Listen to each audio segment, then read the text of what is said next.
My position is that I support the right of all Americans to have full rights as an American. I support the right of every public employee to A, join a union, B, bargain collectively, and C, having the collective bargaining door closed on their faces, then strike and remain on strike until that collective bargaining door is open. Well, right. That's my position. Let me ask you this. Why don't you devote more of your energies toward trying to set up some grievance procedure and some method of arbitration that will prevent these strikes? Oh, Mr. Hartley, they haven't told you things lately. Yes. They haven't. Oh, well, they haven't, but they haven't told you, because I advocated something along this line but 13 years ago. Let me inform you, sir, that we have grievance machinery here, that after we sign a contract in the subways of New York and in many places throughout the country out to San Francisco and Seattle, we have what is known as an impartial chairman for the transit industry.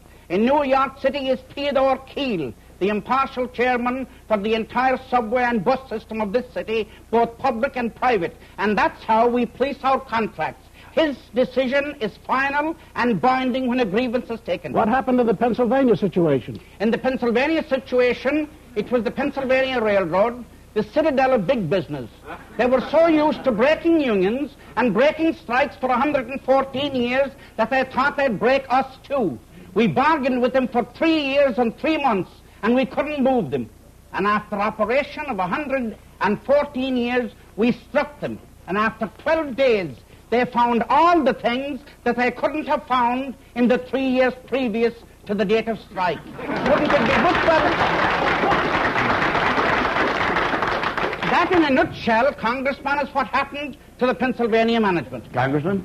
Well, one other thing I was going to ask you there. Have you ever considered the possibility of setting up a sort of a labor court where these grievances might be settled to avoid strikes in public utilities, not only in municipalities, but in private industry as well? Congressman, I know you will excuse me when I have to inform you. I came from a land where we don't like courts, especially for labor unions. There is no need for a labor court. Sensible management and sensible union leadership can hammer it out across the collective bargaining table without strike in any industry. Well, why haven't you done it? We have done it. You didn't do it in the Pennsylvania situation? No, because the Pennsylvania was not prepared to meet us. You didn't do it in the steel industry, did you? I am not responsible for steel. But you know why the steel workers struck? They struck because the steel companies were trying to take back something that the steel workers won 20 years ago. And Dave MacDonald and the steel union did not allow them to do it. And you know what the result was, don't you? Congressman Hartley. You know what the result was? That they went out for 116 days and the workers lost $1,132 million in wages. They went back under the Taft-Hartley law, which saved them over $600 million. Yes, and they got an agreement before they went back, and it was nailed down. And they were upheld in the court in Philadelphia, where Arthur Goldberg, the next Secretary of Labor, took their case up. And the Taft-Hartley law hadn't a thing to do with sending the steel workers back to work. And I tell you this, sir, just a moment, if they had to go out again to protect their union, they'd go out for another 116 days to keep the union in the steel mills. That was kind of a double-barreled statement, Congressman Hartley. You can take them up in order if you'd like. Well, what I started to say was the Taft-Hartley law actually did settle the strike. It was settled during the 80-day waiting period, and instead of being down at the Union Hall singing Solidarity Forever at Christmas time, the wives of the steelworkers had paychecks. And I will say this, that the Taft-Hartley law is as outmoded as the invention of the wheel. We have come to the new age, sir.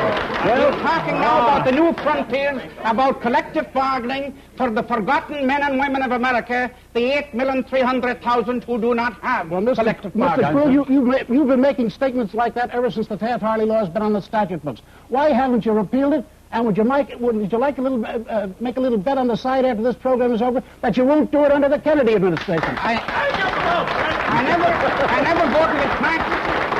But I will say this, that your own President Eisenhower said in the 1956 campaign that the Taft-Hartley law was an evil law and that its purpose was to break the unions and it should be amended. Oh, no. President Eisenhower Oh, no. Oh, no. Oh, yes, sir. Oh, no. Oh, no.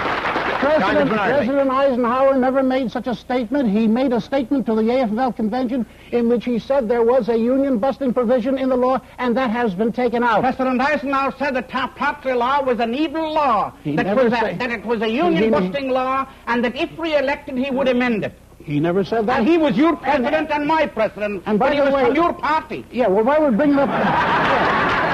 While we're bringing while this thing is getting a little bit political, because I happen to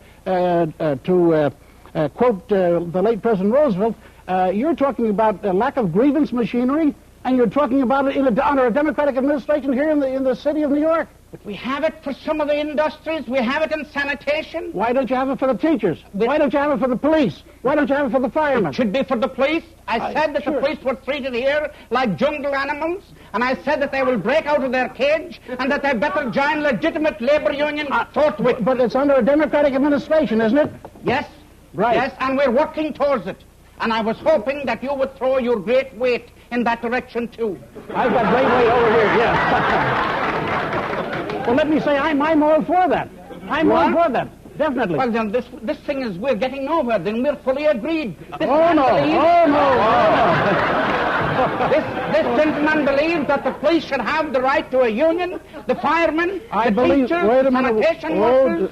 Just a minute, Mr. Quill. Just a minute. I think that Mr. Hartley knows what he said. Yeah. Don't misquote me on that score. I didn't. I said that they have the right to a policeman's benevolent association, a fireman's mutual benevolent association, and I believe that the teachers have the right to be organized and all that, but I don't believe that they have the right to strike, because I think the public interest is paramount.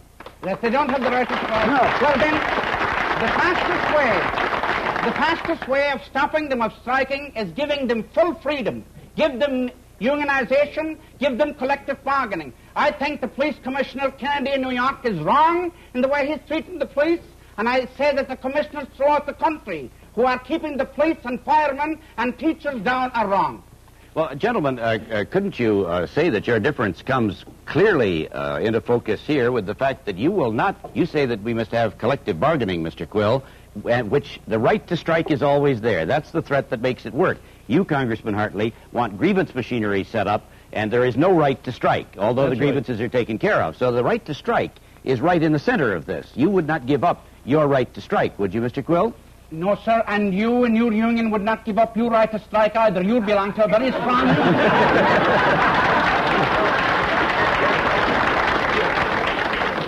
And I know that if your organization decided by a majority vote to strike tomorrow, that you would be carrying the picket sign and you would be calling upon Congressman Hartley to help you.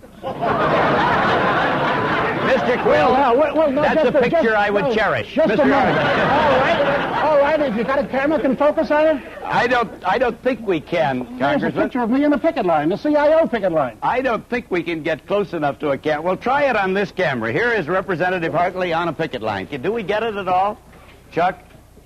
I think not. I think it's too small. Go ahead. What let me say about this token picket line you were on, that don't impress me. That was no token picket line. Well, a lot of employers take cards out of their pockets and they say, I was in so. There's the picture, ladies and gentlemen, of Mr. Hartley on a picket line. What was this picket line? Was it a token? And by the way, talking about politics again, the company whose plant I picketed with the CIO textile workers was owned by the senior Republican senator from my own state.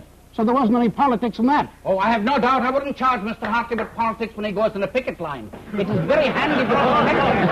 It is very handy for elections. When an employer or an employer's agent takes a union book out of his pocket and say, I was a union man one time, it makes no impression on me. Because Hitler had a card in the Painters Union of Germany, and that madman almost ruined the world. That's a token picket line.